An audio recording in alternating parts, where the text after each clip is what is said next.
Start. नमस्कार दोस्तों, the smart vision classes में आपका स्वागत है। मैं अवनीश द्विवेदी। अभी आप लोगों को हमने जैनिज्म के दो पार्ट बताए थे। दो पार्ट हम आप लोगों को पढ़ा चुके हैं। अब उसके आगे का हम लोग पढ़ेंगे। तो सबसे पहले आप लोग क्लास को शेयर कर दीजिए। ज़्यादा से ज़्यादा लोगों को आप लोग शेयर करिए।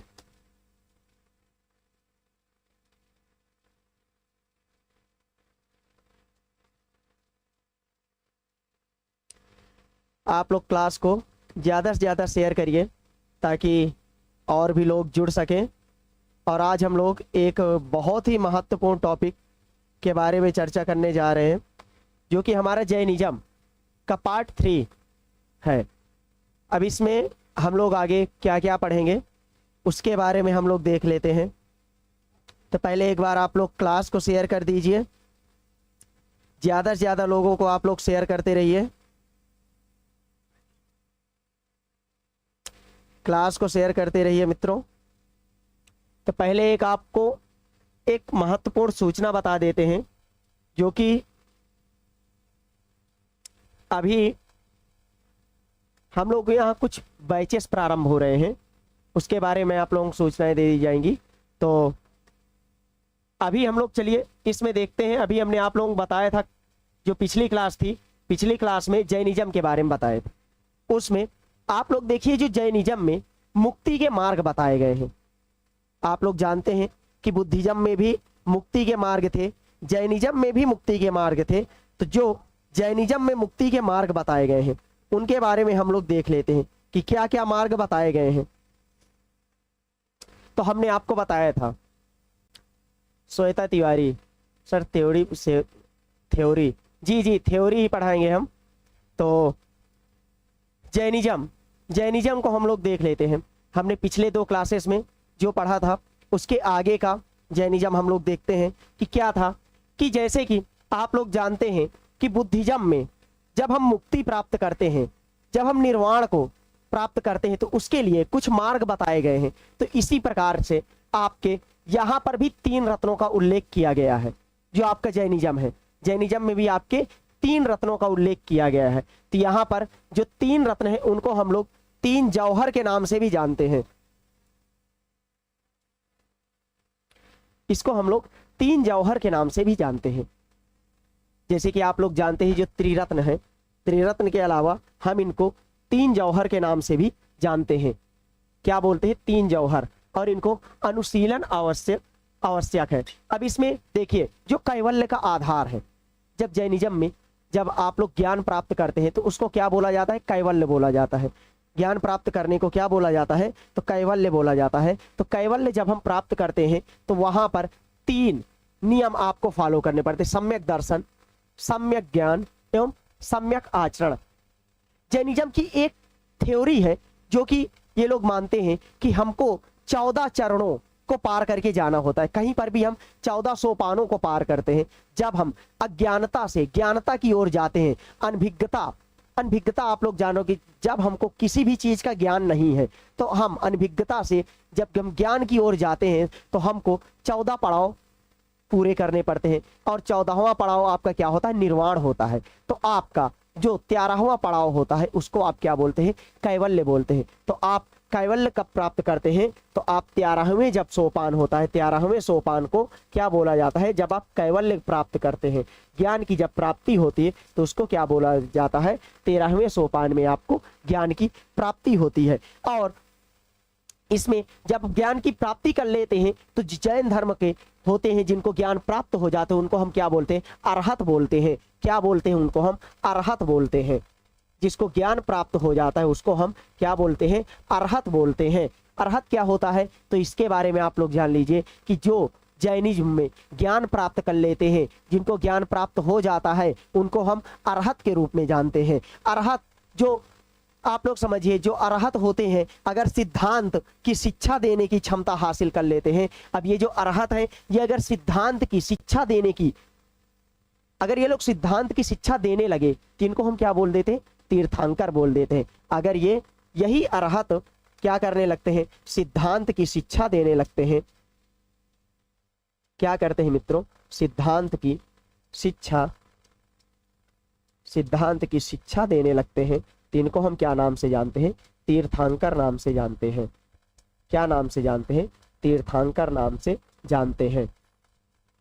तीर्थंकर, अब आप लोगों को यहाँ पर एक चीज पता चल गया होगा कि आखिरकार तीर्थंकर कौन होते हैं। तो तीर्थंकर पहले ये जो 14 सोपान होते हैं, 14 सोपानों में से जब 13वें सोपान पे पहुंचता है मनुष्य, तो वहां पर उसको क्या होता है? कैवल्य प्राप्त होता है। कैवल्य प्राप्त होने के बाद से इसको हम बोलते हैं कि अरहत। कैवल्य जिसको प्राप्त हो जाता है उसको हम क्या बोलते हैं? अरहत बोलते हैं। और उसके पश्चात अरहत वाले जो भी जैन भिक्षु अरहत प्राप्त कर लेते हैं, उनमें जो सिद्धांत की शिक्षा का आ जाता है कि आप सिद्धांत की शिक्षा देने लगते हैं, तो उनको हम तीर्थंकर के रूप में जानते हैं। और आप लोग जानते हैं कि प्रमुख आपके कितने तीर्थंकर हुए हैं? तो आपके 24 तीर्थंकर हुए हैं। आप लोग क्लास को ज़्यादा से ज़्यादा लोगों में शेयर करिए ताकि लोग जुड़ सकें और एक बहुत ही महत्वपूर्ण टॉपिक के बारे में हम लोग डिस्कस कर सकें। तो चलिए हम लोग अब देखते हैं सम्यक दर्शन क्या होता है।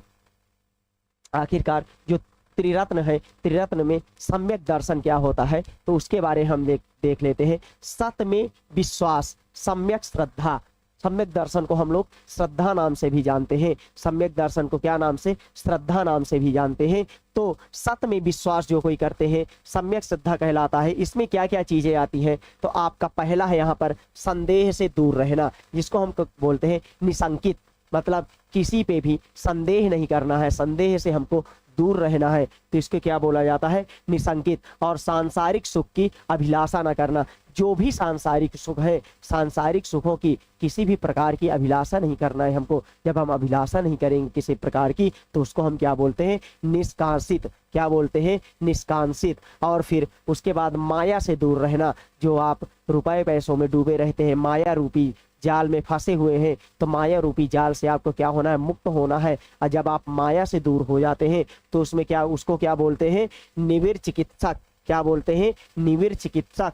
क्या, माया से जब आप दूर रहते हैं तो क्या बोलते हैं? निविर चिकित्सक। और भ्रामक मार्ग की ओर ना जाना। किसी भी प्रकार के जो भ्रम में फैलाते हैं, भ्रामक मार्ग में आप लोगों को नहीं जाना है। कोई किसी भी भ्रम में नहीं पड़ना है, किसी के बहकावे में नहीं आना है। तो उसको हम अमूढ़ दृष्टि बोलते हैं। क्या बोलते हैं? अमूढ़ दृष्टि। और आपका जैन सिद्धांतों की श्रेष्ठता सिद्ध करना। जैन सिद्धांतों की श्रेष्ठता को जो है उसको सिद्ध करना। तो आगे हम लोग देखते हैं, जिसको हम क्या नाम से जानते हैं? लोक मूढ़ नाम से जानते हैं। और देव मूढ़ तथा पाषाण मूढ़ की अज्ञानता से दूर रहना। मतलब किसी भी प्रकार की आपको जो माया है, जो संदेह किसी के ऊपर नहीं करना है, किसी प्रकार की माया में नहीं आपको फंसे रहना है। इन सब चीजों से आपको दूर रहना है। किसी की भी प्रभावना में नहीं आना है, किसी के भी बहकावे में नहीं आना है। कोई अगर आपको कुछ बोल रहा है तो किसी के भी आपको बहकावे में नहीं आना है। तो चलिए हम लोग आगे देखते हैं। आगे आपका क्या आ रहा है? सम्यक ज्ञान। आपने सम्यक दर्शन में देखा कि सम्यक दर्शन के अंतर्गत क्या क्या चीजें आ रही थी। तो इसमें हम लोग आगे देख रहे हैं सम्यक ज्ञान। सम्यक ज्ञान क्या होता है? कि सतरूप का शंका विहीन तथा वास्तविक ज्ञान सम्यक ज्ञान है। सतरूप का क्या होता है? शंका विहीन, जिसमें हमको किसी भी प्रकार की शंका ना हो और वास्तविक ज्ञान हो। हमारे पास किसी भी प्रकार की कोई शंका ना बचे, किसी प्रकार के कोई डाउट ना हो, तो उनको क्या हम वास्तविक ज्ञान के अंतर्गत रखते हैं। और जैन दर्शन के अनुसार क्या होता है कि जीव के प्रमुख लक्षण क्या होता है? ज्ञान होता है। आप लोग जानते हैं कि जीव आपके दो प्रकार के होते हैं। कौन से? एक परोक्ष होता है और एक आपका अपरोक्ष होता है। जीव आपके कितने प्रकार के होते हैं? दो प्रकार के होते हैं। एक आपका परोक्ष होता है, आपका अपरोक्ष होता है। और आप लोग जानते हैं कि जो जैन दर्शन में जीव और अजीव दो भागों में इसको डिवाइड किया गया है। तो आपका जो जीव है, तो जीव का जो प्रमुख लक्षण होता है वो ज्ञान ही होता है। अगर उसके पास ज्ञान है तो सारी चीजों को प्राप्त कर सकता है। तो मेन लक्षण उसका क्या होगा? ज्ञान होगा। तो आप लोग क्लास को ज्यादा से ज्यादा लोगों को शेयर करिए। क्लास को आप लोग ज़्यादा से ज़्यादा लोगों में शेयर करिए ताकि ज़्यादा से ज़्यादा लोग क्लास में जुड़ सकें। तो अभी आप लोगों ने देखा, अब ज्ञान प्राप्ति के कुछ साधन होते हैं। जो ज्ञान प्राप्ति के आपके साधन हैं उस पे हम लोग देखते हैं कि ज्ञान प्राप्ति के आपके साधन क्या क्या होते हैं। तो ज्ञान प्राप्ति के आपके दो प्रकार के साधन होते हैं। कौन कौन से होते हैं? एक प्रमाण होता है, एक नय होता है। तो प्रमाण क्या होते हैं? कि जो प्रत्यक्ष रूप में हमको दिखाई देते हैं उनको हम क्या बोलते हैं? प्रमाण बोलते हैं। जिनको हम प्रत्यक्ष रूप में देख सकते हैं उसको हम प्रमाण बोलते हैं। तो आगे हम लोग इसमें देखते हैं, जैसे कि आपका जो ज्ञान है, ज्ञान किन किन चीज़ों से आपको प्राप्त होता है, कैसा आपको ज्ञान अर्जन करना है, किस तरीके का, जिसमें आपकी किसी भी प्रकार की शंका ना हो। तो आपके ज्ञान किस प्रकार के होते हैं तो उस पर आप देख लीजिए। एक होता है आपका मति ज्ञान, इंद्रिय तथा मन के संपर्क से ज्ञान। जो आपकी 5 इंद्रियां होती है, इंद्रियों से प्राप्त ज्ञान, और आपके किससे? जो संपर्क से, किसी के मन के संपर्क से प्राप्त जो ज्ञान होता है उसको हम क्या बोलते हैं? मति ज्ञान बोलते हैं। उसके बाद से श्रुति ज्ञान आपका होता है। श्रुति ज्ञान क्या होता है? कि जो आप किसी से सुन करके ज्ञान प्राप्त करते हैं। जैसे कि आपको कोई कुछ बता रहा है, उसको सुन करके आपने जो ज्ञान प्राप्त किया उसको हम क्या बोलते हैं? श्रुति ज्ञान बोलते हैं। उसके बाद से अवधि ज्ञान होता है। अवधि ज्ञान क्या होता है?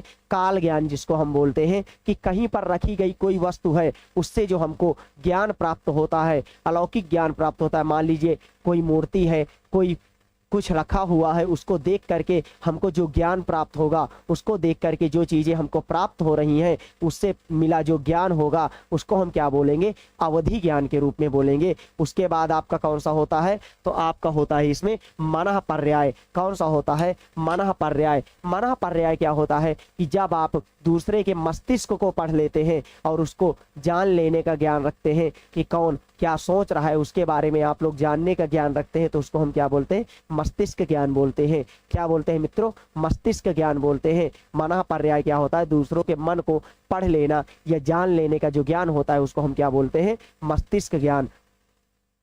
तो मनः पर्याय हो गया। उसके आगे हम लोग देखते हैं कैवल्य। जब आप लोग सारे ज्ञानों को प्राप्त कर लेते हैं उसके बाद आपका आखिरी में आता है, तो आपने पहले जाना कि मति ज्ञान होता है, श्रुति ज्ञान होता है, अवधि ज्ञान होता है, अंतः पर्याय होता है, जिसको आप क्या बोलते हैं? मनः पर्याय होता है। 4 प्रकार के ये ज्ञान होते हैं। और फिर लास्ट में आपका क्या होता है? कैवल्य होता है।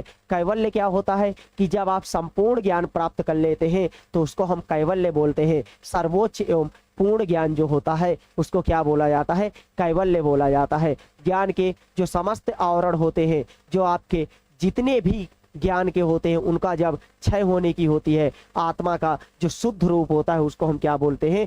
कि जब आत्मा हमारी शुद्ध रूप को प्राप्त कर लेती है, सारे जो आवरण है समस्त आवरणों को नष्ट करके, क्षय करके आत्मा जब हमारा शुद्ध रूप धारण कर लेती है तो उसको हम क्या बोलते हैं? कैवल्य बोलते हैं। क्या बोलते हैं मित्रों? कैवल्य बोलते हैं। और कैवल्य को जो प्राप्त हो जाते हैं उनको हम अरहत नाम से भी जानते हैं। हमने आपको अभी पीछे बताया था इसके बारे में कि उसको हम अरहत नाम से भी जानते हैं। श्वेता तिवारी जी, आप लोग क्लास को ज़्यादा से ज़्यादा लोगों में शेयर करिए ताकि ज़्यादा से ज़्यादा लोग क्लास में जुड़ सकें। आप लोग क्लास को शेयर करते रहिए।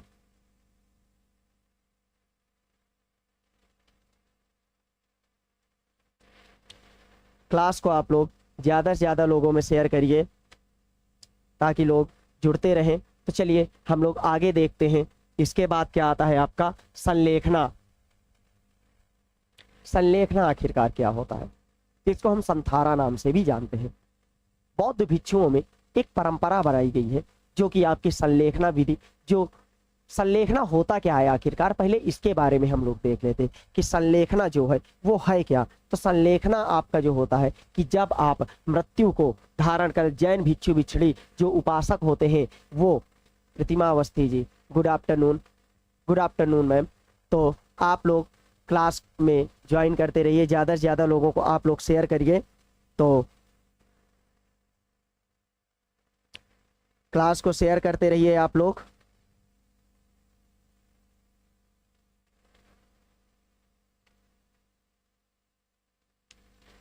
तो देखिए हम लोग संलेखना के बारे में जान रहे थे। जो संलेखना होता है वो आखिरकार होता क्या है? जो जैन भिक्षु भिक्षुणी होते हैं वो अपना जब शरीर का त्याग करते हैं तो सारे जो अन्न होता है, पानी होता है, जल और पानी को त्याग देते हैं और अपना जो निर्वाण को प्राप्त करते हैं उसको हम क्या बोलते हैं? संलेखना विधि बोलते हैं। तो संलेखना विधि से आप लोगों को पता होगा कि जो आपके मौर्य वंश के संस्थापक रहे चंद्रगुप्त मौर्य ने भी श्रवणबेलगोला नामक स्थान में, श्रवणबेलगोला के बारे में आप लोग आगे जानेंगे, जो आपका कर्नाटका में है श्रवणबेलगोला नामक स्थान में आपका कौन, जो चंद्रगुप्त मौर्य थे, संलेखना विधि के माध्यम से वहीं पर उन्होंने निर्वाण प्राप्त किया था।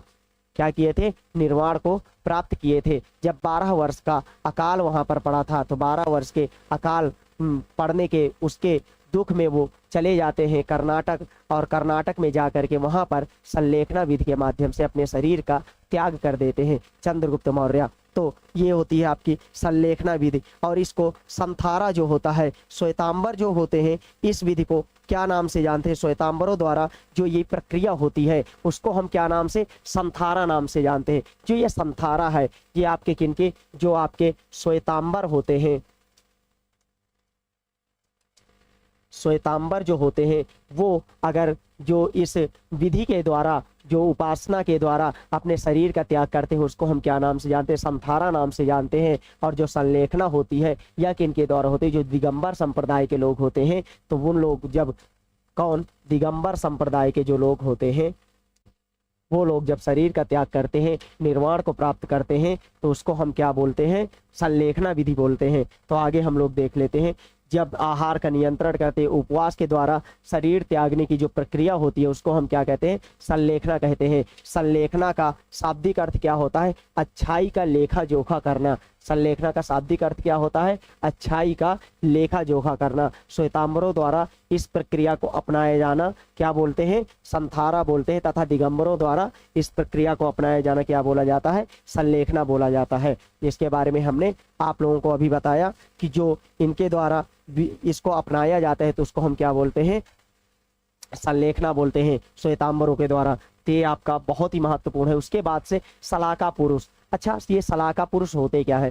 तीर्थांकर क्या होते हैं? सलाका पुरुष क्या होते हैं? उसके बारे में हमने आपसे पिछली क्लास में डिस्कस किया था। तो जो आपने पढ़ा था कि जो काल होता है, समय गणना होती है, उसमें जैनियों ने बताया है कि उत्सर्पणी और अवसर्पणी को 6 कालों में विभाजित किया गया है। तो एक उत्सर्पणी जो होती है उसमें आपके 63 सलाका पुरुष और 24 तीर्थांकर होते हैं। जो एक उत्सर्पणी होती है, एक जो टाइम पीरियड होता है, जैसे कि आप लोग जानते हैं कि साउंड कम है, अब आवाज सही से आ रही है? अब आवाज सही आ रही है आप लोगों को? कमेंट सेक्शन में आप लोग बताइए, आवाज सही आ रही है? तो चलिए हम लोग आगे देखते हैं इसमें कि जो आपका हमने बताया आपका कि जो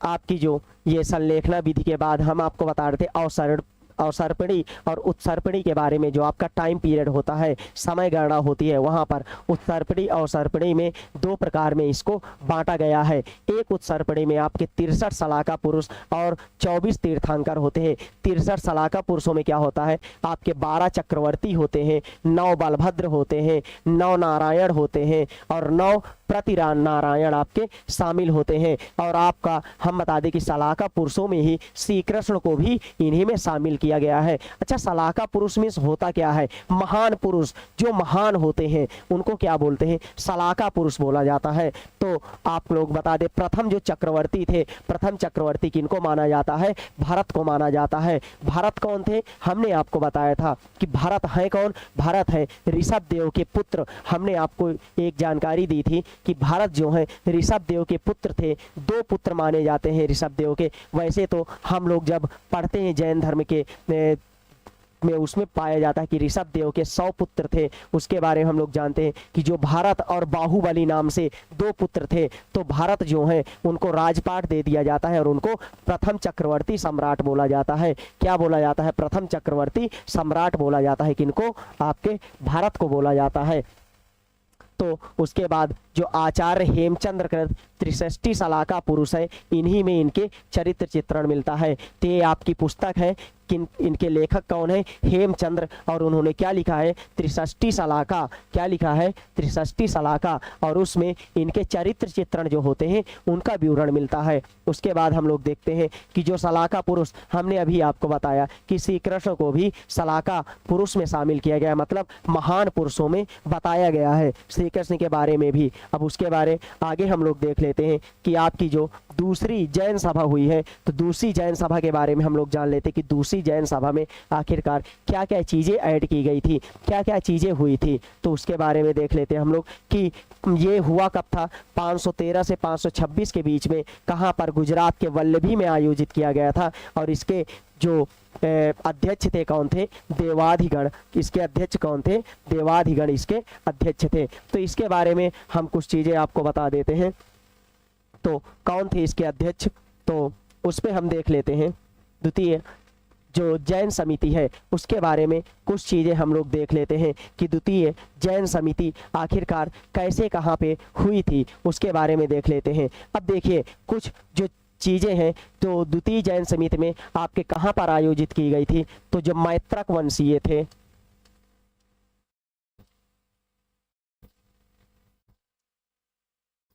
मैत्रक वंशीय राजा, इनके यहाँ पर कब आयोजन किया जाता है? 513 ईस्वी में। और कहाँ पर ये आयोजन हो रहा है? तो आयोजन कहाँ पर हो रहा है? तो आपके वल्लभी में आयोजन हो रहा है। कहाँ पर? वल्लभी में आयोजन हो रहा है। वल्लभी पड़ता कहाँ पर है? आपके गुजरात में। कहाँ पर पड़ता है? गुजरात में आपका वल्लभी पड़ रहा है। तो यहाँ पर इसका आयोजन किया जाता है। और इसके जो राजा थे वो कौन थे? श्रवण सेन। कौन थे उस समय राजा? तो थे आपके राजा कौन थे? श्रवण सेन। श्रवण सेन राजा थे उस समय पे। वल्लभी के राजा कौन थे? आपके श्रवण सेन वहाँ के राजा थे। तो उसके बारे में और जो चीज़ें हम लोग जानते हैं कि यहाँ पर किया क्या गया था। तो यहाँ पर द्वितीय जो जैन समिति हुई थी तो यहाँ पर आगमों को इकट्ठा किया गया था। जो भी ग्रंथ बचे थे उन ग्रंथों को इकट्ठा करने का कार्य किया गया था। तो यहाँ पर जो जैन आगम थे, आगमों का संकलन किया गया था। और ये किस भाषा में किया गया था? तो आपके अर्धमागधी भाषा में। किस भाषा में? अर्ध मागधी, अर्धमागधी भाषा में संकलन किया गया था। किस भाषा में किया गया था? अर्धमागधी भाषा में संकलन किया गया था। किन चीज का? आगमों का। किनका संकलन किया गया था? तो आगमों का संकलन किया गया था। अब आगमों में और क्या क्या चीजें इसमें संकलित की गई थी उसके बारे में हम लोग जान लेते हैं कि आगमों के साथ आखिरकार क्या क्या चीजें। तो यहाँ पर 12 अंगों को नहीं संकलित किया गया था, क्योंकि हमने आपको बताया पिछली क्लास में कि 12 अंगों का जो संकलन हुआ है वो आपकी प्रथम जैन समिति में हो गया था। तो 12 अंगों के अलावा यहाँ पर क्या हो जाएंगे? 12 जो आपके उपांग थे, 12 उपांगों का। और उसके अलावा और क्या क्या इसमें आ जाते हैं? उपांग हो गए। उपांग के अलावा छेद सूत्र, मूल सूत्र। तो आपके छेद सूत्र कितने होते हैं? 6 छेद सूत्र। और आपके 2 आपके क्या होते हैं? 4 आपके होते हैं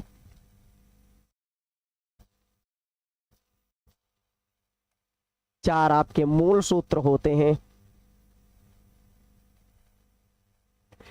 2 चुलिका ग्रंथ हो गए, चुलिका ग्रंथ हो गए।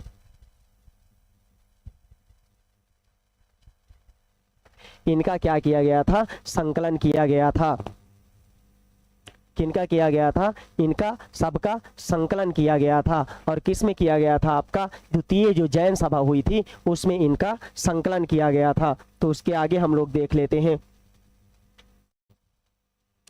तो यहाँ पर आपके आचारांग सूक्त हो गया, जैन भिक्षुओं के लिए नियम हो गया, सूत्र कृतंग हो गया। इन सब चीज़ों को क्या गया? 10 प्रकीर्ण हो गए, 12 उपांग हो गए, 6 आपके छेद सूत्र हो गए, 4 मूल सूत्र हो गए, अनुयोग सूत्र हो गए। इन सब चीज़ों को क्या किया गया था? संकलन किया गया था इसके अंतर्गत। और क्या चीज़ें इसमें हुई थी तो उसके बारे में हम लोग देख लेते हैं उसके अलावा अब आप लोग देखिए कि जो विभिन्न जैन मत हैं उनका वर्णन कहाँ कहाँ मिल जाता है। तो पहले तो हम लोग यहाँ पर देख सकते हैं कि जो आपकी जो जैन का सामाजिक जीवन था, किस तरीके से वो लोग समाज में रह रहे थे, इनके सामाजिक जीवन के बारे में हम लोग कुछ चीज़ें जान सकते हैं कि सामाजिक जीवन इनका कैसा था। तो आप समझिए कि ये लोग भी क्या मानते थे, कि किन चीज़ों को मानते थे।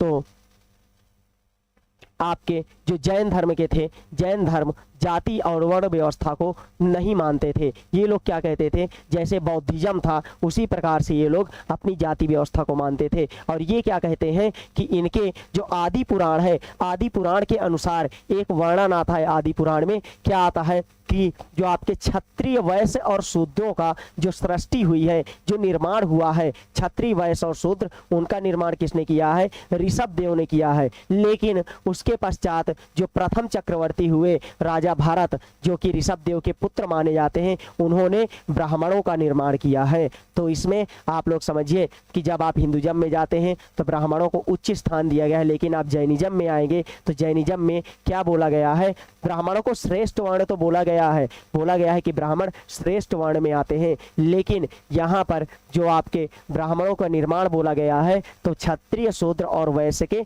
बाद ब्राह्मणों का निर्माण बोला गया है। तो यहाँ पर जो विभिन्न जैन मत हैं, मतों का वर्णन मिलता है, तो वो क्या है,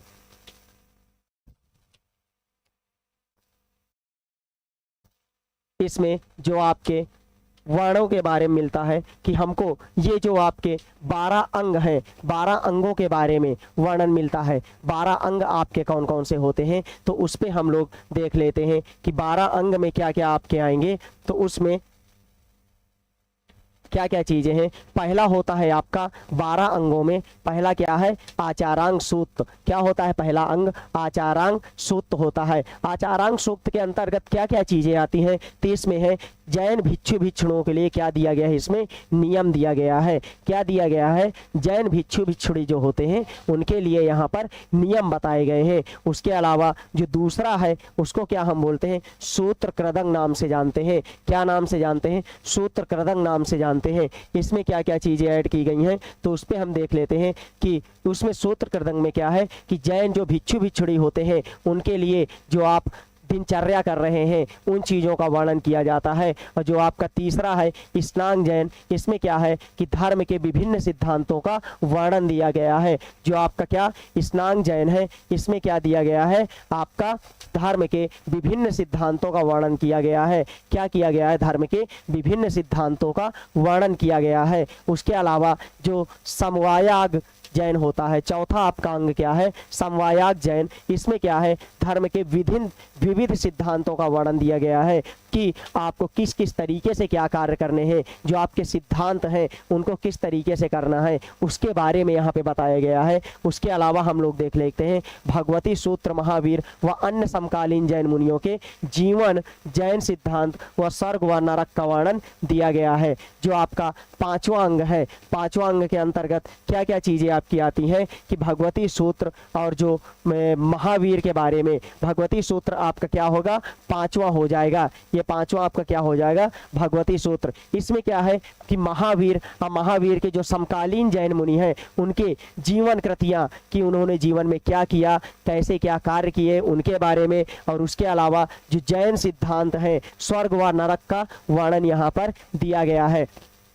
हमने आपसे बताया था कि आप अभी पिछले कुछ टाइम पहले हमने बताया यहाँ पर कि आपको 14 सोपान जो पार करने पड़ते हैं, तो 14वां जो सोपान होता है वो निर्वाण होता है। लेकिन निर्वाण प्राप्त के बाद जो आत्माएं मुक्त हो जाती हैं वो कहाँ पर रहती हैं, तो उसके बारे में जैनियों ने क्या बताया है कि वो कहाँ जाती हैं, सिद्ध लोक में जाती हैं। तो वो आत्माएं जाती कहाँ पर हैं, तो आपके सिद्ध लोक में। कहाँ पर जाती हैं, सिद्ध लोक में जाती हैं, जिनको हम आनंद लोक के नाम से भी जानते हैं। क्या नाम से, आनंदमय लोक के नाम से भी जानते हैं। उसके अलावा आपका ज्ञान धर्म जो होता है, यहाँ पर कथाएं और पहेलियां व आख्यानों के माध्यम से जैन धर्म की शिक्षाओं का वर्णन किया गया है। किनका वर्णन किया गया है, आपके जो धर्म कथाएं हैं, पहेलियां हैं, आख्यान हैं, उनके माध्यम से जो जैन धर्म की शिक्षाएं हैं उनके बारे में यहाँ पर बताया गया है। जो आपका उवा संग दशाओं, ये आपका कौन सा है, 7वां जो अंग है यहाँ पर उवा संग दशाओं। इसमें क्या, उन जैन व्यापारियों का वर्णन है जिन्होंने जैन से मोक्ष पाया। यहाँ पर किनका वर्णन किया गया है, जो आपके 10 व्यापारी थे, 10 ऐसे व्यापारी थे जिन्होंने जैन धर्म को अपना करके मोक्ष प्राप्त किया था। क्या प्राप्त किया था, मोक्ष को प्राप्त किया था जैन धर्म को अपना करके। तो उन 10 जैन व्यापारियों का वर्णन है जिन्होंने जैन से मोक्ष प्राप्त किया था। फिर आपका 8वां जो आता है अंतःक्र दशा, इनमें उन जैन भिक्षुओं का वर्णन है जिन्होंने तपस्या से प्राण त्याग कर मोक्ष प्राप्त किया। हमने आपको बताया कि यहाँ पर संथारा और संलेखना विधि के माध्यम से जो जैन धर्म के लोग हैं ये लोग अपना निर्वाण प्राप्त करते हैं। तो यहाँ पर आपका जो अंतःक्र दशा है उसमें उन जैन भिक्षुओं का वर्णन किया गया है जिन्होंने तपस्या से प्राण को त्याग करके मोक्ष की क्या प्राप्त किए थे। 9वां आपका क्या है, अनुत्तरोपातिक दशा। क्या है, अनुत्तरोपातिक दशा। इसमें मोक्ष प्राप्त करने वाले जैन मुनियों का वर्णन मिलता है। इसमें क्या मिलता है कि जिन लोगों ने मोक्ष प्राप्त किया है उन जैन मुनियों का वर्णन मिलता है। तो किनके बारे में वर्णन मिल रहा है कि जिन जैन मुनियों ने मोक्ष प्राप्त कर लिया है उनके बारे में वर्णन मिलता है।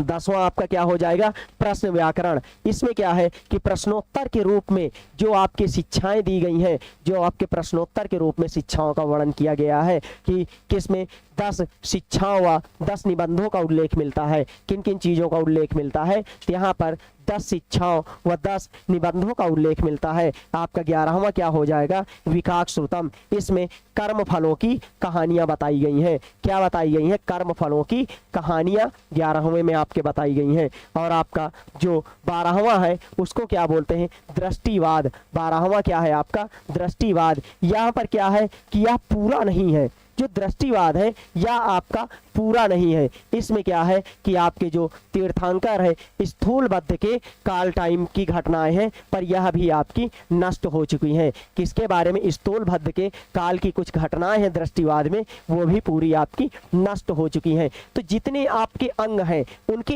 एक एक उपांग आपके बताए गए हैं। जैसे कि आप लोग जानते हैं हिंदुइज्म में आप लोग देखते हैं कि आपके जो पुराण हैं उनके बारे में उप पुराण भी मिलते हैं। तो इसी तरीके से आपके यहाँ पर जो 12 अंग हैं उन्हीं में 12 उपांग आपके बताए गए हैं। तो पहला आपका होगा औपतित, राजप्रस्य, जीवाभिगम और प्रज्ञापन। उसके अलावा 5वां आपका सूर्य प्रज्ञाप्ति, उसके बाद चंद्र प्रज्ञाप्ति, जम्बूद्वीप प्रज्ञाप्ति और निर्यावली, और उसके बाद कल्प वसंतिका, पुष्पिका, पुष्पचुलिका एवं वृषि दशा। ये आपके क्या है कि उपांग में क्या किनका वर्णन है, ब्राह्मणों का वर्णन है।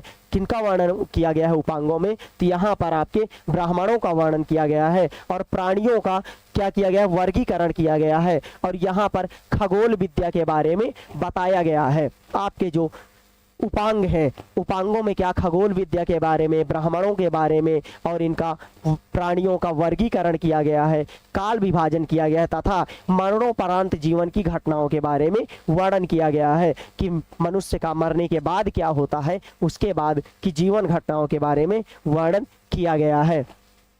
चलिए हम लोग आगे देख लेते हैं कि जो आपके 10 प्रकीर्ण हैं इन सब चीज़ों का संकलन आपके द्वितीय जो जैन समिति थी उसमें किया गया है। तो आपका जो प्रकीर्ण होते हैं 10 प्रकीर्ण, इन ग्रंथों को क्या पहला आपका क्या हो जाता है, चतुस्सरण। क्या हो जाता है, चतुस्सरण। दूसरा आपका आतुर प्रत्याख्यान, क्या हो जाएगा, आतुर प्रत्याख्यान। और तीसरा आपका भक्ति परिज्ञा। चौथा आपका संतार हो जाएगा। 5वां आपका तंदुल वैवालिक हो जाएगा। 6वां आपका चंद्र वैद्यक हो जाएगा। 7वां आपका गणि विद्या और 8वां देवेंद्र स्तव और वीर स्तव एवं महाप्रत्याख्यान हो जाएगा। ये आपके क्या है,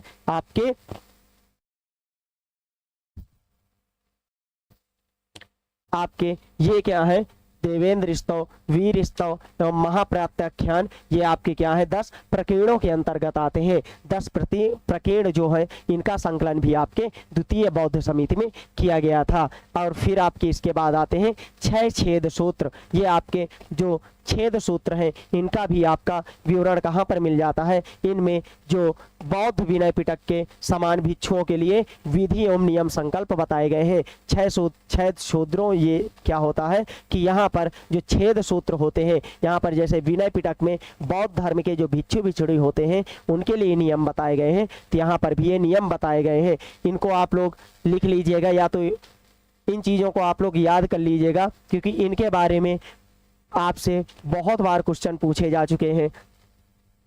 आगे हम लोग देख लेते हैं जैन धर्म का जो विकास हुआ है, जैन धर्म के विकास के बारे में देख लेते हैं कि किस तरीके से जैन धर्म का विकास माना जाता है। अब देखिए, आपने बौद्ध संगीतियाँ यहाँ पर जान ली, उसके बाद से आपकी ये जो जैन धर्म का विकास माना जाता है उसके बारे में आप लोग देख लीजिए कि जैन धर्म का विकास किस तरीके से हुआ है। तो उसमें हम लोग देखते हैं कि महापद्मनंद जैन धर्म का क्या था, कट्टर अनुयायी था। आप लोग जानते हैं महापद्मनंद कौन है, नंद वंश का जो आपका राजा है, नंद वंश का संस्थापक आप लोग महापद्मनंद को जानते हैं। तो ये आपका महापद्मनंद किसका, जैन धर्म का कट्टर अनुयायी था। और चंद्रगुप्त मौर्य के समय में पाटलिपुत्र में प्रथम जैन संगीति का आयोजन हुआ था। हमने आपसे बताया था कि प्रथम जो आपकी जैन समिति हुई थी 300 ईसा पूर्व में हुआ था। कहाँ पर हुआ था, पाटलिपुत्र में। हमने कल आपके, और इसके अध्यक्ष कौन थे, स्थूलभद्र। आपके अध्यक्ष इसमें कौन थे, स्थूलभद्र यहाँ के अध्यक्ष माने जाते हैं। और जो अशोक का पौत्र था संप्रति जैन धर्म का अनुयायी था। अशोक जो था किस धर्म का अनुयायी था, ये बौद्ध धर्म का अनुयायी माना जाता है। अशोक किस धर्म का अनुयायी था, बौद्ध धर्म का। लेकिन अशोक का जो पौत्र हुआ वो किस धर्म का, संप्रति धर्म का, जैन का अनुयायी हुआ था। संप्रति जो था वो जैन धर्म का अनुयायी था। इसने जैन आचार्य सुहास्ति से जैन धर्म की शिक्षा ली। किससे इसने शिक्षा ली थी, सुहास्ति से इसने शिक्षा ली थी। जो कलिंग नरेश खारवेल थे वो भी जैन धर्म के अनुयायी थे। आप लोग जो खारवेल का एक बहुत महत्वपूर्ण अभिलेख के बारे में आप लोग जानते हैं, क्या नाम थे, हाथी गुम्फा अभिलेख। क्या नाम से जानते हैं, हाथी गुम्फा अभिलेख। आप लोग यही टाइम पीरियड पे जानते हैं कि जो हाथी गुम्फा अभिलेख, इसी टाइम पे आप लोग जानते हैं कि तृतीय बौद्ध संगीति का भी वर्णन मिलता है कि आपके जो कलिंग नरेश थे खारवेल, उनके टाइम पीरियड पर तृतीय बौद्ध संगीति का भी आयोजन किया गया था। किन चीज़ों का, तृतीय जो आपकी बौद्ध संगीति हुई थी उसका भी आयोजन किया गया था। और ये कहाँ पर, सुपर्वत में किया गया था। कहाँ पर आयोजन किया गया था, तो सुपर्वत में आयोजन किया गया था। तो इसका आयोजन कहाँ पर किया गया था, तो आपके सुपर्वत में आयोजन किया गया था। और इसकी अध्यक्षता विजयनंद ने किया था। किसकी अध्यक्षता किसने किया था, विजयनंद ने। इसके बारे में वर्णन मिलता है कि आपकी तृतीय बौद्ध संगीति आपके खारवेल के शासनकाल में, कलिंग नरेश जो खारवेल थे, सुपर्वत में हुई थी। इसका वर्णन, किंतु इसका वर्णन जो है हाथी गुम्फा अभिलेख में आपको प्राप्त नहीं होता है। उसके बाद उदयगिरी की पहाड़ियों में खारवेल ने जैन साधुओं के लिए एक गुफा का निर्माण करवाया था। जो ये उदयगिरी की पहाड़ियां हैं, यहाँ पर खारवेल ने क्या किया था, जैनियों के लिए एक गुफा का निर्माण करवाया था। किसका, गुफा का निर्माण करवाया था। उसके अलावा पूर्व मध्यकाल में जब हम जाते हैं, ये तो आपका प्राचीन काल का हो गया। उसके बाद से जब हम पूर्व मध्यकाल में जाते हैं तो यहाँ पर जैन धर्म में कौन कौन लोग थे, तो यहाँ पर आपके राष्ट्रकूट हो गए, गंग हो गए, गुजरात के चालुक्य हो गए, चंदेल हो गए। इन्होंने जैन धर्म को क्या दिया था, प्रश्रय दिया था। इन्होंने इसको प्रश्रय दिया था। ये लोग भी जैन धर्म के अनुयायी माने जाते हैं। तो कौन कौन, आपके राष्ट्रकूट गंग हो गए, गुजरात के चालुक्य हो गए, चंदेल हो गए, ये सब जैन धर्म के अनुयायी माने जाते हैं। उसके अलावा राष्ट्रकूट इंद्र फोर्थ ने, जो आपके राष्ट्रकूट शासक थे, इंद्र चतुर्थ ने संलेखना विधि के माध्यम से इन्होंने अपने शरीर का त्याग किया था। संलेखना हम आप लोगों को बता चुके हैं कि संलेखना विधि क्या थी। तो इन्होंने किस माध्यम से यहाँ पर शरीर का त्याग किया था, इंद्र प्रथम चतुर्थ ने संलेखना विधि के द्वारा। और राष्ट्रकूट अमोघ वर्ष ने जैन अनुयायी था। जो राष्ट्रकूट शासक अमोघ वर्ष था, यह सबसे राष्ट्रकूटों में सबसे अधिक दिनों तक शासन करने वाला राजा माना जाता है। कौन, आपका अमोघ वर्ष। लगभग 60 वर्षों तक इसने शासन किया किया था। यह भी आपका जैन अनुयायी था। इसके शासनकाल में जिनसेन व गुणभद्र जैसे जैन आचार्य हुए। अब जिनसेन व गुणभद्र ये कौन है? तो ये आपके जैन आचार्य हैं। जिनसेन ने आदि पुराण की रचना की है। किसकी? आदि पुराण की रचना आपकी किसने किया है? जिनसेन ने किया है। जिनसेन ने किसकी रचना किया है? आदि पुराण की रचना जिनसेन ने किया है। गंग वंश के राजा राजमल चतुर्थ का मंत्री सेनापति चामुंड राय ने 974 ईस्वी में श्रवण बेलगोला के पास बाहुबली की मूर्ति का निर्माण करवाया। अब बाहुबली कौन है? तो बाहुबली हमने आपको बताया था कि कौन थे आपके, जो बाहुबली के बारे में आप लोग जानते हैं कि बाहुबली कौन थे। तो बाहुबली श्रवण बेलगोला जो आपका कर्नाटका में पड़ता है, तो भारत के भाई माने जाते हैं। तो एक यहाँ पर स्टोरी आती है जो कि ये है कि जब ऋषभ देव चले जाते हैं सन्यास के लिए, तो अपना जो राजपाट है वो अपने 100 पुत्रों में बंटवारा करके चले जाते हैं। तो अयोध्या के पास का जो आपका क्षेत्र होता है, अयोध्या का जो क्षेत्र होता है वो किसको? राजा भरत को मिलता है। और राजा भरत जो है एक यज्ञ का आयोजन करते हैं। तो यज्ञ के आयोजन में वह अपने सभी भाइयों को पत्र भेजते हैं कि मेरी अधीनता स्वीकार कर लीजिए। तो सारे 99 भाई जो थे उन्होंने इनकी अधीनता स्वीकार कर ली थी, लेकिन जो बाहुबली थे, बाहुबली ने इनकी अधीनता को स्वीकार नहीं किया था। फिर भरत और बाहुबली के बीच में 3 प्रकार के युद्ध माने होते हैं, जो कि एक दृष्टि युद्ध माना गया है, दूसरा मल्ल युद्ध माना गया है और तीसरा आपका सेना युद्ध माना गया है। तो तीनों युद्धों में बाहुबली विजय होता है। और बाहुबली विजय होने के पश्चात करता क्या है कि बाहुबली सारे राज्य को त्याग देता है और वह सन्यासी बन जाता है। तो बाहुबली आपके वही है, बाहुबली ऋषभ देव के पुत्र। और इन्होंने कौन थे? गंग वंश के जो राजा राजमल चतुर्थ का जो मंत्री था वो क्या नाम था? चामुंड राय। इस 974 ईस्वी में श्रवण बेलगोला जैन धर्म का बहुत ही महत्वपूर्ण स्थल माना जाता है। श्रवण बेलगोला में निर्माण करवाया था, जिसको क्या बोलते हैं? गोमतेश्वर। क्या बोलते हैं? गोमतेश्वर की मूर्ति भी बोलते हैं। क्या बोलते हैं? गोमतेश्वर की मूर्ति। और यह 70 फीट की मूर्ति है। इसके बारे में एक चीज बोला जाता है कि जो ये मूर्ति है इसको 10 किलोमीटर पहले से भी देखा जा सकता है। मतलब ये जो गोमतेश्वर की मूर्ति है इसको हम 10 किलोमीटर दूर से भी देख सकते हैं, लेकिन पहाड़ के जस्ट नीचे से हम इस मूर्ति को नहीं देख सकते हैं। इसका निर्माण किस तरीके से करवाया गया है कि हम इस मूर्ति को तो 10 किलोमीटर दूर से देख सकते हैं, लेकिन इसको हम पहाड़ के नीचे से नहीं देख सकते हैं। यह एक अद्भुत संरचना मानी जाती है। उसके बाद चालुक्य राजा जो जयसिंह सिद्धराज थे, वह कुमारपाल ने जैन धर्म को प्रश्रय दिया था। जो आपके चालुक्य शासक जयसिंह सिद्धराज थे और कुमारपाल आपके पाल वंश के राजा माने जाते हैं। तो ये आप इन लोगों ने क्या किया था? जैन धर्म को प्रश्रय दिया था। और इनके जो हेमचंद्र ने जैन धर्म का प्रचार किया था। दरबारी कवि कौन थे? कुमारपाल के दरबारी कवि थे हेमचंद्र। हेमचंद्र की कृति का नाम आप लोग कमेंट सेक्शन में बताइए। हेमचंद्र की कृति के बारे में आप लोग कमेंट सेक्शन में बताइए कि हेमचंद्र ने कौन सी पुस्तक लिखा है, उसके बारे में आप लोग कमेंट सेक्शन में बताइए। उसके बाद जैन धर्म के जो प्रचार किया गया, जैन धर्म का प्रचार किस तरीके से हुआ बताइए। हेमचंद्र की जो पुस्तक है उसके बारे में आप लोग बताइए। तो आप जानते हैं जैन धर्म का जो प्रचार हुआ वो क्या किस तरीके से हुआ। तो महावीर की जो पहले 11 अनुयायी हुए, जो आपके 11 अनुयायी पाए जाते हैं, तो उनमें क्या क्या चीजें होती हैं। तो 11 अनुयायी जो थे वो आपके 11 ब्राह्मण थे। और ये ब्राह्मण थे कहाँ के? पावा के। पावा में इन्होंने एक संघ की स्थापना की थी। पावा के 11 ये ब्राह्मण थे जो आपके गणधर कहलाए गए।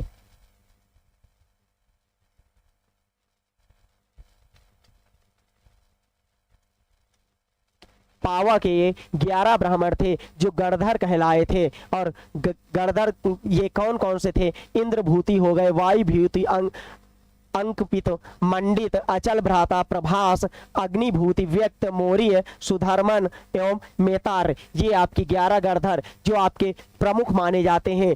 जो आपके 11 गणधरों में जो इंद्रभूति है ये प्रथम अनुयायी, प्रथम इनके गणधर माने जाते हैं। इंद्रभूति कौन? प्रथम गणधर माने जाते हैं। और सुधर्मन जो है ये आपके चतुर्थ बौद्ध संगीति में माना जाता है कि सुधर्मन ने नेतृत्व किया था। और सुधर्मन के बारे में एक चीज आता है कि जो प्रथम जैन धर्म था उसके अध्यक्ष जब पावा में इनकी मृत्यु हो जाती है, महावीर स्वामी की मृत्यु हो जाती है, उसके बाद से प्रथम जो अध्यक्ष बनते हैं तो कौन बनते हैं? सुधर्मन, जैन समिति के, जैन संघ के प्रथम अध्यक्ष, जैन संघ के प्रथम अध्यक्ष, जैन संघ के प्रथम अध्यक्ष कौन बनते हैं? सुधर्मन बनते हैं। और बोला जाता है कि बाकी जो 9 लोग थे उनकी मृत्यु कब हो गई थी? जो आपके महावीर स्वामी के जीवन काल में ही हो गई थी, लेकिन बाकी जो 2 लोग थे महावीर की मृत्यु के बाद भी ये लोग जिंदा थे। और बोला जाता है कि सुधर्मन को जिस दिन महावीर स्वामी की मृत्यु हुई थी उसी दिन कैवल्य की प्राप्ति हुई थी। उसी दिन कैवल्य की प्राप्ति किसी हुई थी? सुधर्मन को कैवल्य की प्राप्ति हुई थी। और ये जो गणधर है, गणधरों को हम क्या नाम से जानते हैं? गंधर्व नाम से भी जानते हैं। क्या नाम से? गंधर्व नाम से भी जानते हैं। किनको हम? गणधर जो होते हैं इनको हम गंधर्व नाम से भी जानते हैं। तो सुधर्मन के बारे में एक चीज और बताई जाती है कि सुधर्मन से मिलने के लिए जो आए थे, सुधर्मन से मिलने के लिए कहाँ के राजा आपके जो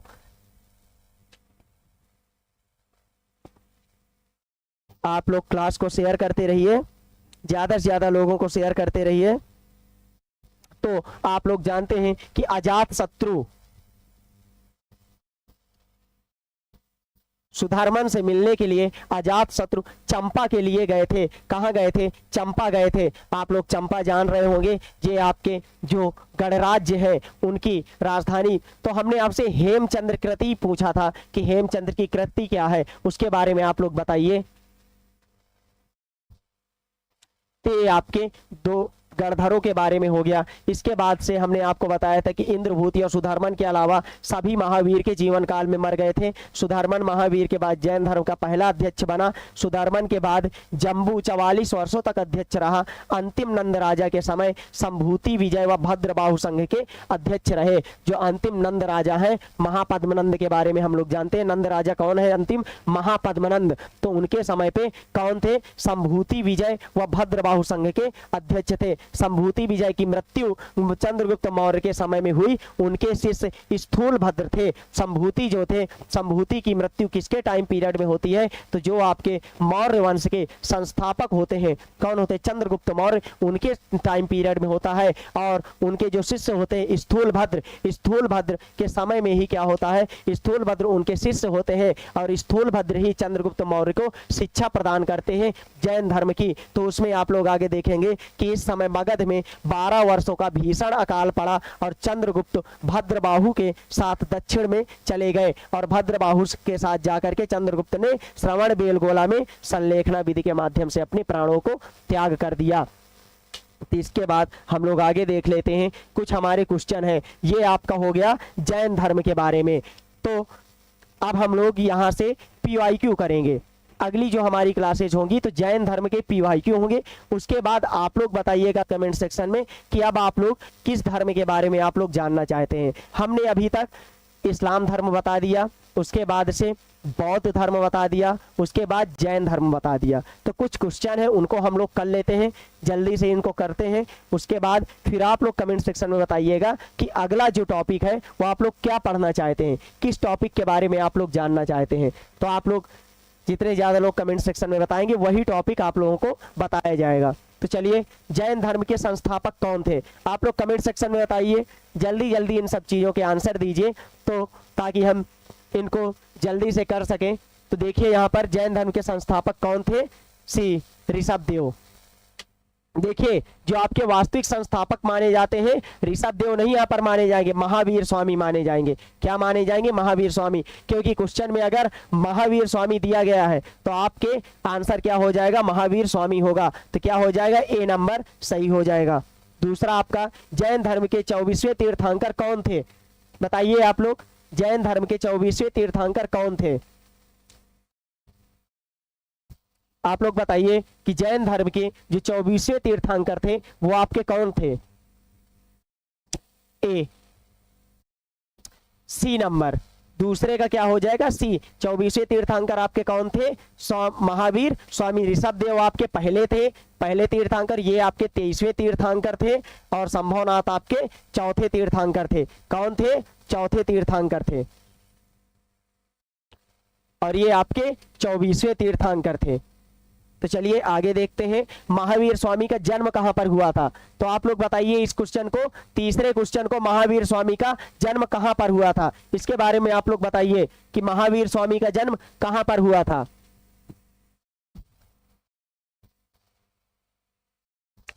कमेंट सेक्शन में आप लोग बताइए महावीर स्वामी का जन्म कहां पर हुआ था।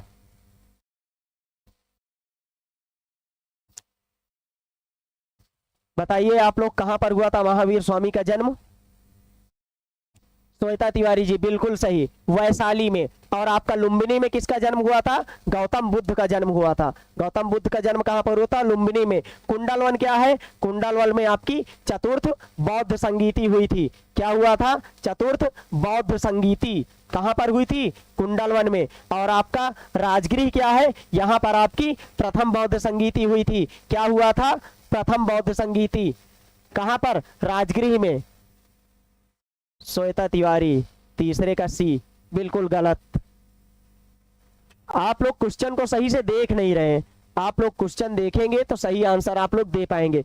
यहां पर प्रथम बौद्ध संगीति हुई थी। कहां पर? राजगृह में। उसके बाद आगे हम देखते हैं चौथा, महावीर स्वामी का वास्तविक नाम क्या था? आप लोग बताइए महावीर स्वामी का वास्तविक नाम क्या था? चौथे क्वेश्चन के बारे में आप लोग बताइए, कमेंट सेक्शन में आप लोग बताइए चौथे क्वेश्चन के बारे में। चौथे क्वेश्चन के बारे में कमेंट सेक्शन में आप लोग बताइए। चौथा क्वेश्चन,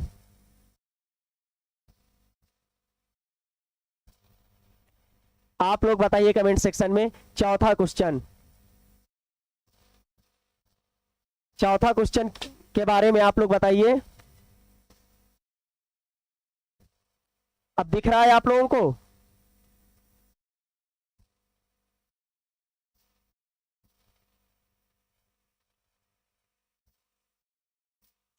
बताइए चौथे क्वेश्चन के बारे में, महावीर स्वामी का वास्तविक नाम क्या था? बताइए महावीर स्वामी का वास्तविक नाम क्या था? तो महावीर स्वामी का वास्तविक नाम क्या था? सिद्धार्थ। क्या था? सिद्धार्थ। और ये उनके क्या है? वर्धमान, इन्हीं का नाम माना जाता है। 23वें तीर्थंकर पार्श्वनाथ और नंदीश्वर ये भी आपके तीर्थंकर हुए। वर्धमान महादिवीर इनको बोला जाता है, लेकिन इनका वास्तविक नाम क्या था? सिद्धार्थ नाम था। चलिए आगे देखते हैं। वर्धमान इनका वास्तविक नाम था, सॉरी, यहाँ पर वर्धमान इनका वास्तविक नाम था, सिद्धार्थ इनके पिताजी का नाम था। तो आगे हम लोग देख लेते हैं इसमें कि जैन धर्म में अहिंसा का क्या अर्थ है। जैन धर्म में जो अहिंसा होती है वो क्या होता है? अहिंसा का क्या अर्थ होता है?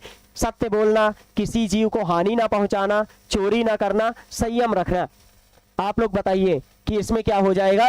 कि सत्य बोलना, किसी जीव को हानि ना पहुंचाना, चोरी ना करना, संयम रखना, क्या हो जाएगा इसमें?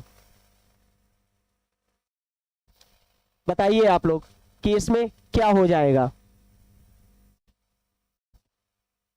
आप लोग इसमें बताइए क्या हो जाएगा? जैन धर्म में अहिंसा का क्या अर्थ हो जाएगा? सत्य बोलना, किसी जीव को हानि ना पहुंचाना। बी नंबर बिल्कुल सही। क्या हो जाएगा?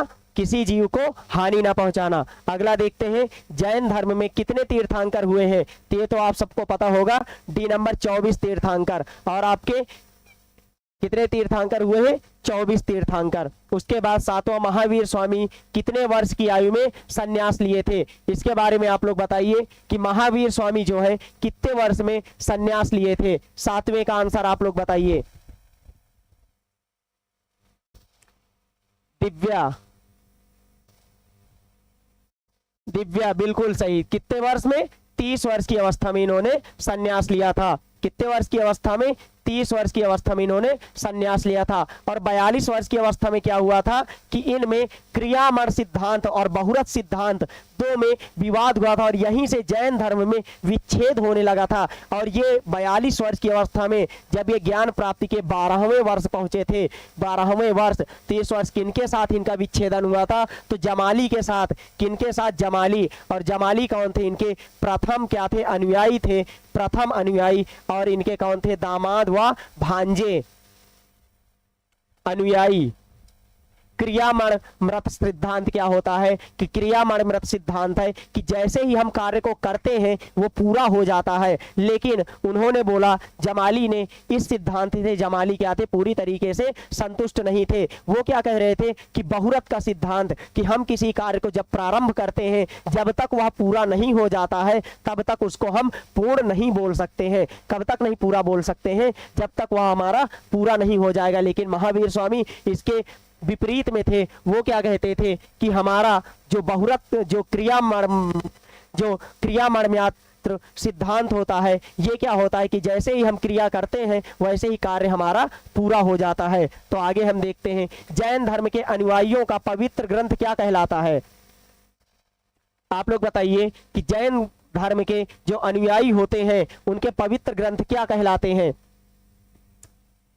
श्वेता तिवारी, आगम, बिल्कुल सही। त्रिपिटक जो है वो आपके बौद्ध धर्म के ग्रंथ बनाए जाते हैं और वेद और उपनिषद आपके हिंदुइज्म के, आपके हिंदू धर्म के ग्रंथ माने जाते हैं। उसके बाद अगला देख लेते हैं, जैन धर्म में त्रिरत्न किसे कहा जाता है? जैन धर्म के जो त्रिरत्न है वो क्या है? आप लोग बताइए कि जैन धर्म में जो त्रिरत्न है वो क्या है?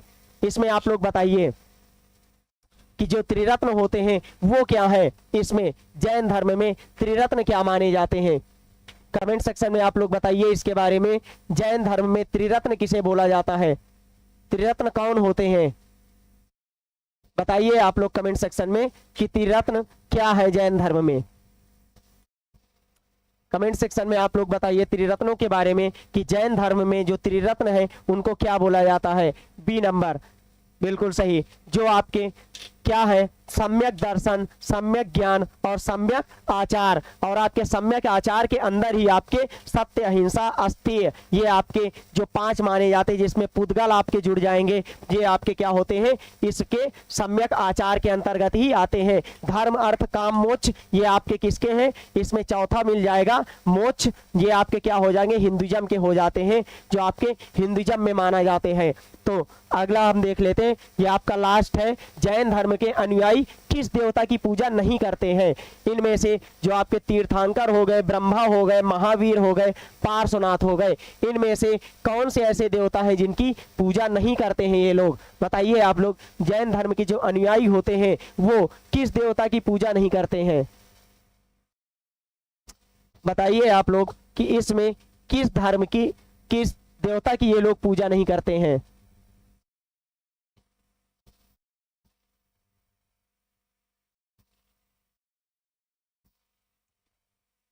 तो इसमें क्या हो जाएगा आपका?